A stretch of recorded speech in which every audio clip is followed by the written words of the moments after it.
What's up Miracle Fighters, and welcome back to the Team Miracle 4 channel. In today's video, I'll be going through one of the newest decks for the D standard format, and it is a deck that is upgraded with new support from the recently released Festival Booster 2023. This is the Lyrical Monasterio Feltyrosa deck with the new DressUp Rondo of Plenilune Feltyrosa. So just a refresher for those who aren't as familiar with Feltyrosa. Basically, the deck uses ghost units, right, with the ability to clear themselves off the field after their attack. Most of the attackers either go to the bottom of the deck or the top of the deck after their battle. Now, this might sound like a weird way to minus yourself, but by opening up rearguard circles, you enable the leader of the ghosts, which is Feltyrosa herself over here, to superior call more ghost units from your drive checks to the open rearguard circles. This enables multi-attack plays and is essentially the gist of the deck. So I'll be using my proxied Feltyrosa deck to go through today's deck profile, since I don't have all the actual cards. Yeah, hope you guys don't mind, and without further ado, let's get right into it. We'll start first with the right line. Now, I'm usually a purist in that I like to play decks using their intended right lines. However, for this deck, you're actually better off, or rather I prefer, using the Willista right line in conjunction with the new Feltyrosa as the grade 3. So my starter is still, Feltyrosa, at my dear sister Feltyrosa. Nothing special about her. But then my grade 1 I'm playing is Proof of Hard Work Willista, and the grade 2 is the Expanding World Willista. The grade 3, of course, is the new Rondo of Plenilune Feltyrosa. So let's talk about the grade 1 Willista first. Her effect is when rolled upon, you may put a card from your hand into the soul to search for a gem order and add it to your hand. We only play one gem order in this deck, and that is the Crossing Illuminates over here, which is currently, the best gem order so far. So this grade 1 basically thins our deck by searching for this card. Then with Expanding World Willista, when you play a gem order, you get to draw a card. And if you look at Crossing Illuminates again, right, you realize that it also draws you a card and gives the Vanguard plus 5k as well as goes into the soul. This gives you a +1 in card advantage overall, as well as an extra 2 souls, one of which you can selectively insert from hand. The reason we want to put a card from hand into soul by turn 3 is because of the new Feltyrosa's effect. Rondo of Plenilune Feltyrosa has 3 effects. The first is just DressUp effect, which is, this card is regarded, during the fight, this card is also regarded as Rondo of Eventide Moon Feltyrosa, which is the previous, or the first version of Feltyrosa. The second effect of Plenilune, however, is the deck's main game changer. Continuous on Vanguard Circle, if your soul has a grade 3 card with Feltyrosa in its card name, all of your front row ghost units get plus 10,000 power. Since Feltyrosa herself is a vampire and not a ghost, she doesn't get a power up. However, it does mean that your 2 front row rearguard circles, or rather your 2 front row rearguards, will get, the plus 10k. This turns all your rearguards into extremely big beat sticks and basically able to hit over defensive checks. With the nature of this deck, you will likely be multi-attacking with your rearguards as well, so the continuous power up is really appreciated and can be very scary. The reason thus becomes clear why we want to play, the Willista right line, and that is because the grade 1 can selectively put a Feltyrosa from your hand into your soul before you ride into the Plenilune Feltyrosa. This will thus trigger Feltyrosa's passive power up to the front row on turn 3, which will generate a lot of pressure against your opponent. As such, one of our main mulligan targets is of course Feltyrosa herself, and I think we have quite a few Feltyrosas in this deck. We have a total of 6 in the main deck, so it's not going to be that difficult to draw into them if you really mulligan for them. Generally, you will want to put the old Feltyrosa into the soul because you will not be riding into her. You don't want to ride into her. But sometimes, if I only have the new Feltyrosa, I may also consider just sending it into the soul, just because I want that front row plus 10 to my rearguards on turn 3. And then finally, Plenilune Feltyrosa also has a third effect, which is an upgrade from the original's effect. Instead of calling only ghost units, the new Feltyrosa can also call herself, right? Can also call any grade 3s with Feltyrosa in their card names. This makes running more copies of Feltyrosa in the main deck not as clunky as you would think, and also gives you more superior call targets in a way. Furthermore, it's also less CB heavy, as one counterblast alone is enough to set off 2 superior calls as opposed to the original one, which is every time when you check one ghost, you have to pay a counterblast if you want to get an additional drive check. This does mean that the new Feltyrosa is locked to only 2 superior calls as opposed to the old one, which can go up to as many as the number of open rearguard circles or the number of ghost units you can check. Another difference about the new Feltyrosa is that you have to pay the cost in the main phase first, right? It's an activated effect. It's honestly alright, since it's also very unlikely that you will whiff, and we do have cards that go to the top of the deck anyways.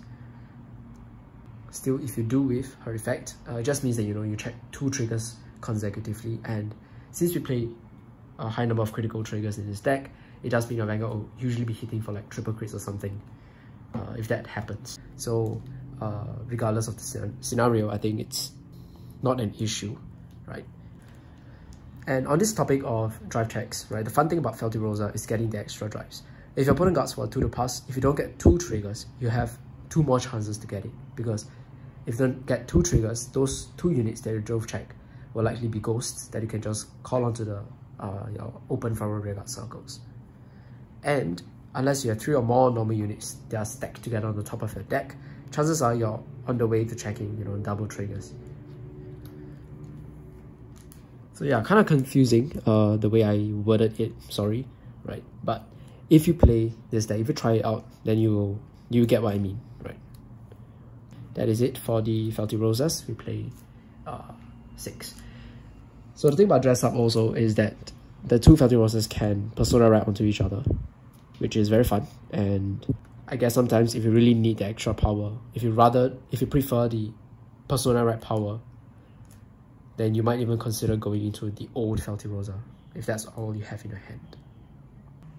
Otherwise, the new Feltyrosa is really strong because on a persona wrap turn, your rearguards will be, your grade 2 rearguards, for example, will be hitting for minimum 30,000, which is crazy. And so we move on to our arsenal of ghosts. So let's begin with the grade 3 ghosts. We have firstly 4 copies of the Capriccio of Circulating Star Ingrid.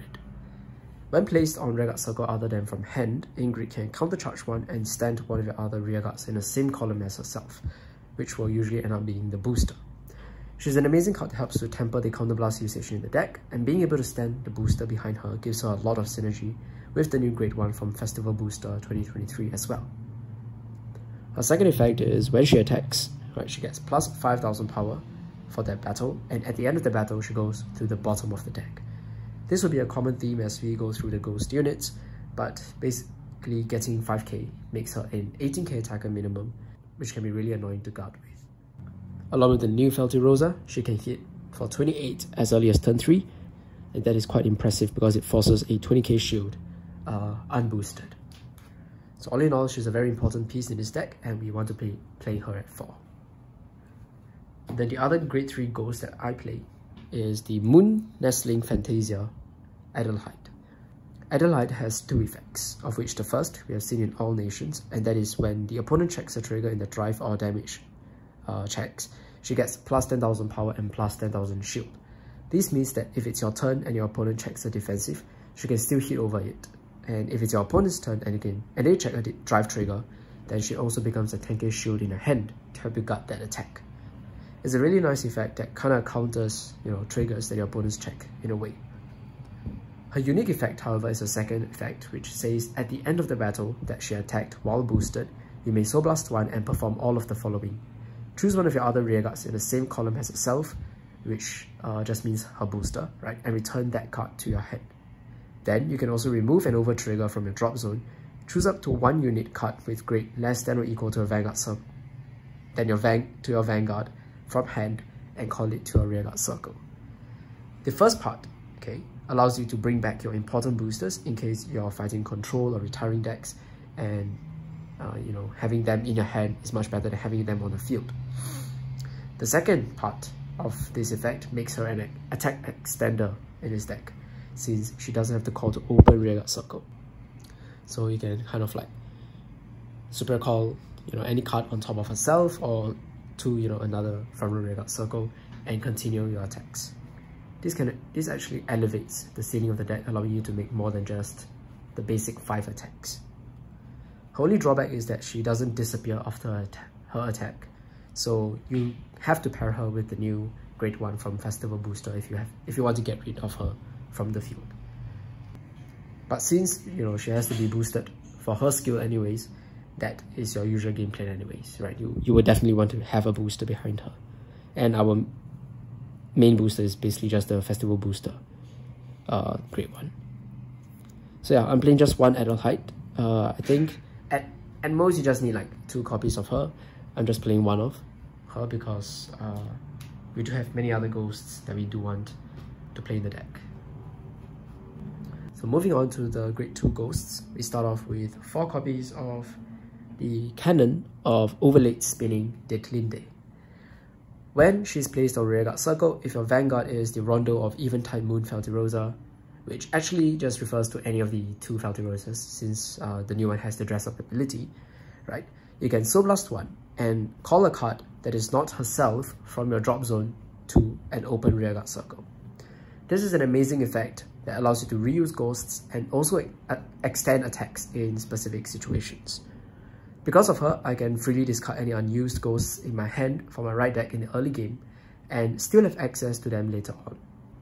Because Detlinde calls from the drop, so she can also trigger, Ingrid's effect, which is when placed on regular circle, not from hand, to give you, on-demand counter charge if you ever need to.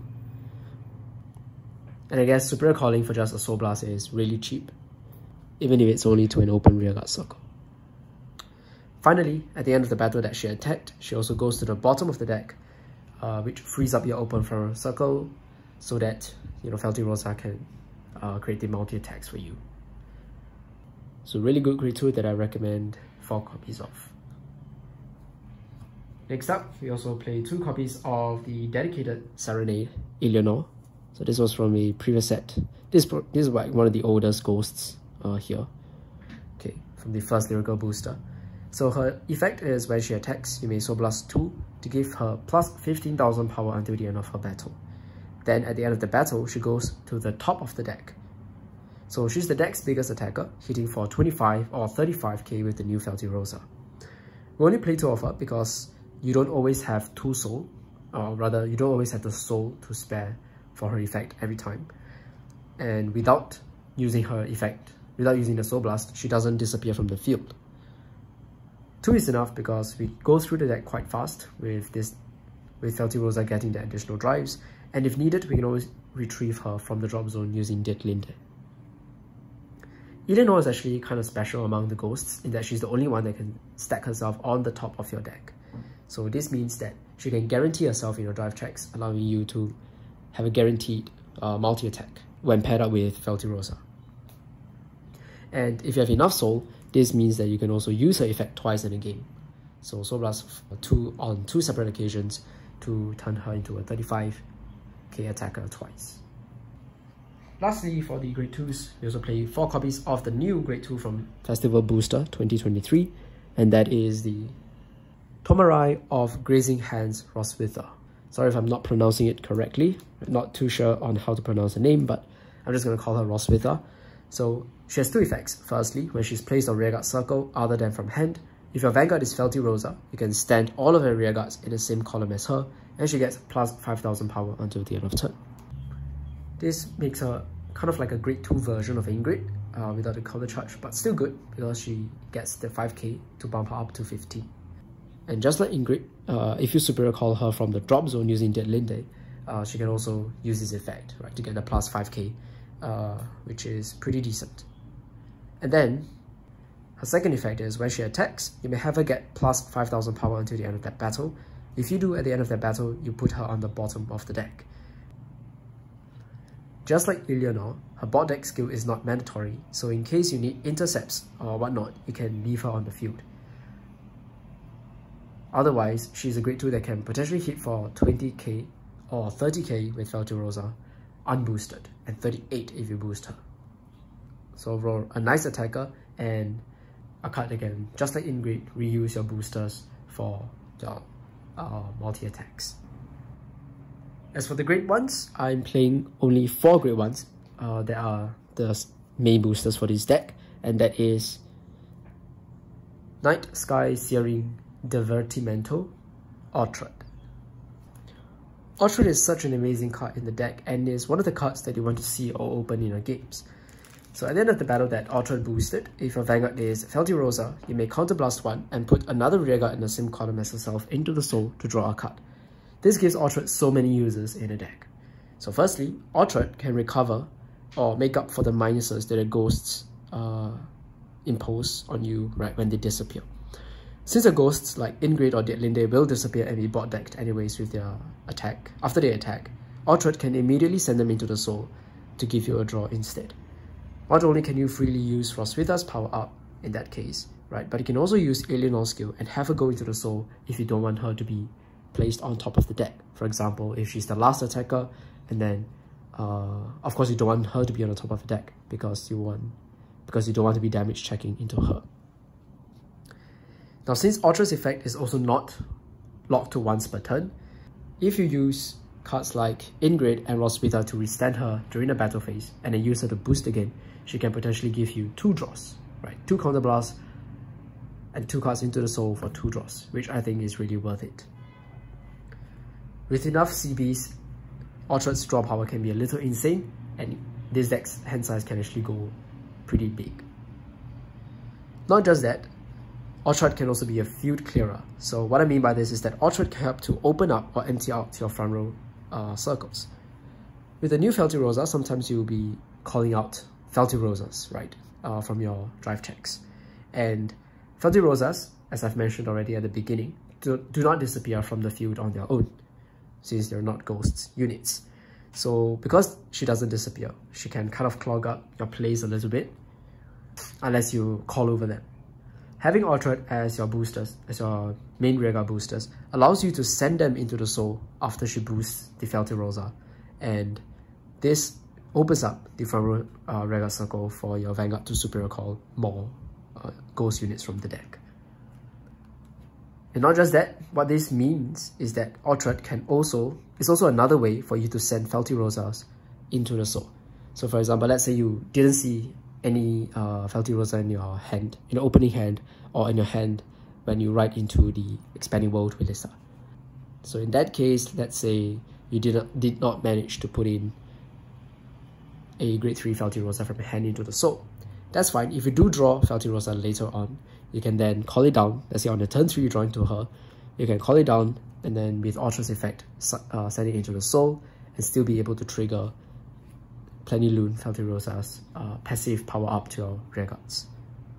All in all, Orchard is really the best Ghost Grade 1 that Feltyrosa has ever gotten, and in my opinion is a really game-changing card for the Ghost deck.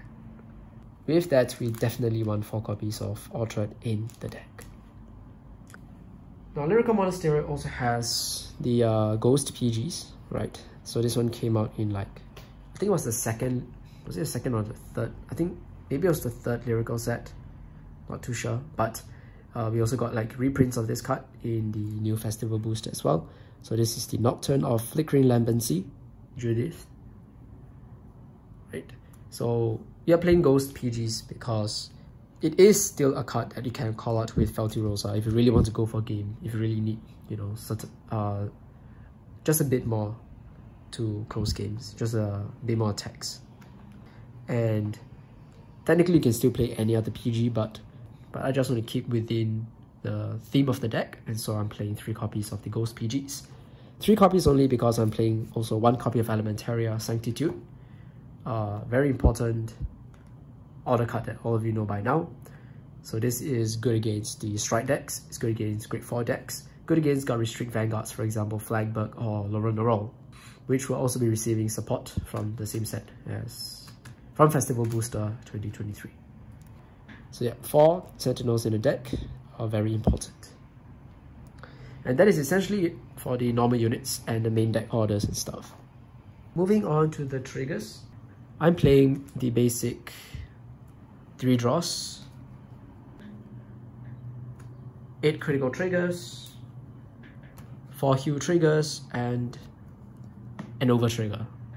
specifically the Lyrical Monasterio Overtrigger, Demonic Fever, Gaviera. So I'm playing 8 crits because of the attack pattern in this deck, where during the battle that your Vanguard attacks, usually you will not have any front row rearguard circles, and therefore fronts already are not that effective. Most of the time your trigger effects will be given to your Vanguard, and as such it does make more sense to max out on your critical triggers. You can play effect heals if you want to. It all depends on which, whether you think you'll be fighting more double crit units or more decks that can restand the rearguards. But right now I'm just playing the basic 15k ones, right? And then for the overtrigger, there are actually 3 main options, or 3 types of overtriggers that you can choose from for Feltyrosa.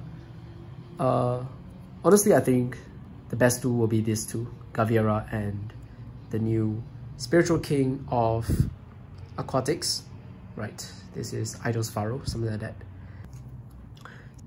So the Lyrical Overtrigger, what it does is, its additional effect is during this fight, when you check this card offensively, you get this ability, which is during your turn, all your rearguards get plus 10,000 power. And this effect lasts for the entire fight. With the multi-attack nature of Feltyrosa, this is extremely strong, right? Basically all your rearguard circles, in a way you get a force 1 marker on them. Gaviera makes this deck pretty much unguardable, and if you do check this card early game, chances are you'll likely be winning the game, unless your opponent also high rolls. So I think this overtrigger works the best with Feltyrosa, but I can see why some players play Idol's Pharaoh. So what Idol's Pharaoh does is, when it's checked offensively, you can give one of your units +1 critical and also add back a card from your drop zone. So this allows you to add back anything that you want from the drop zone. It's more of a utility overtrigger in that sense. So you can add back Perfect Guards, you can add back Persona Rights, add back useful ghost cards like Deadline Day, which will then give you access to the other ghost cards in your drop zone. If you play this, it's akin to playing an additional critical trigger in your deck, which can be quite fun. But with the nature of this deck, what I realized is that most of the time when your Vanguard attacks, right, and he checks the over trigger, sometimes you may not have any rearguards in your front row to give the effects of that over trigger too. And in that case, the passive power up from Gaviera might be just better than, you know, this one, where even if you give the crit to your Vanguard, your opponent had just nullified the attack with a PG, and the crit doesn't really matter anyways. So it's really up to you guys which one you want. I just prefer Gaviera for the reasons that I've stated.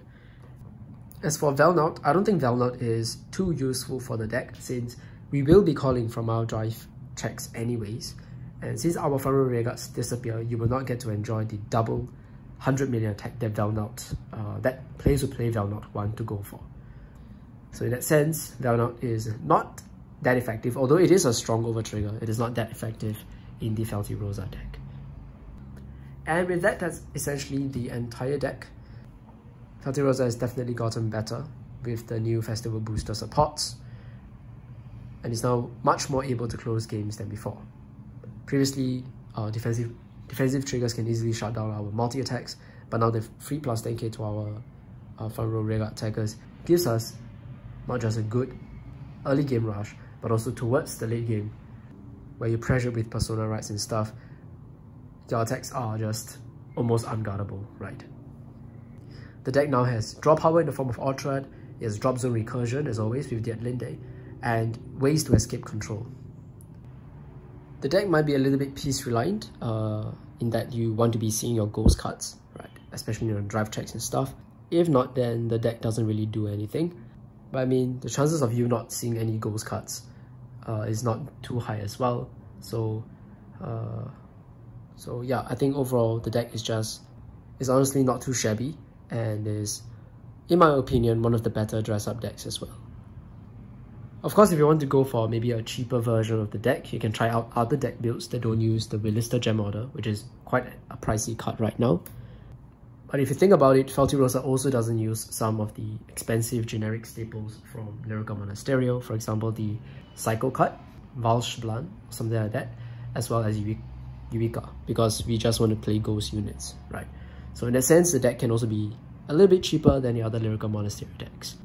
So it depends on how you guys want to build this deck, but playing the Ballista right line is not a must, right? You can also play the basic Feltyrosa right line, and Feltyrosa, or rather the ghost support cards, there are other cards as well that can help you to send Feltyrosas from the drop zone into the soul to trigger Plenilune on turn 3.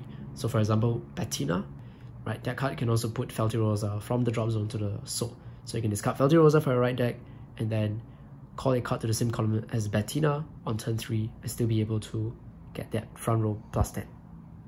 Personally, I prefer this build a little bit more because of the draw power on turn 2 as well as my 15k Vanguard on turn 2. Sometimes I don't really want to call my ghost units too early on turn 2, and if I'm playing the old Feltyrosa right line, it's kind of vanilla in the early game. It does not really have a strong early game, but at least with Ballista I have a 15k Vanguard on turn 2.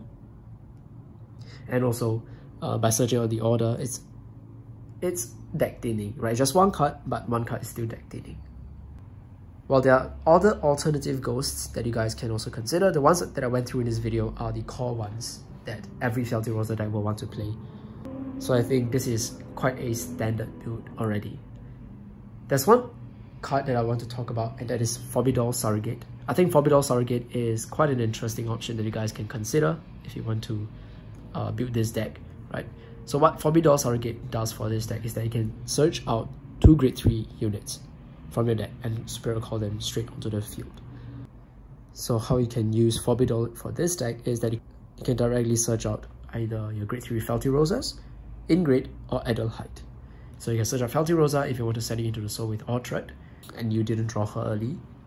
You can search out Ingrate, and with the Superior Call from Forbidor, you also trigger Ingrate's effect as well to give you that counter charge if you need.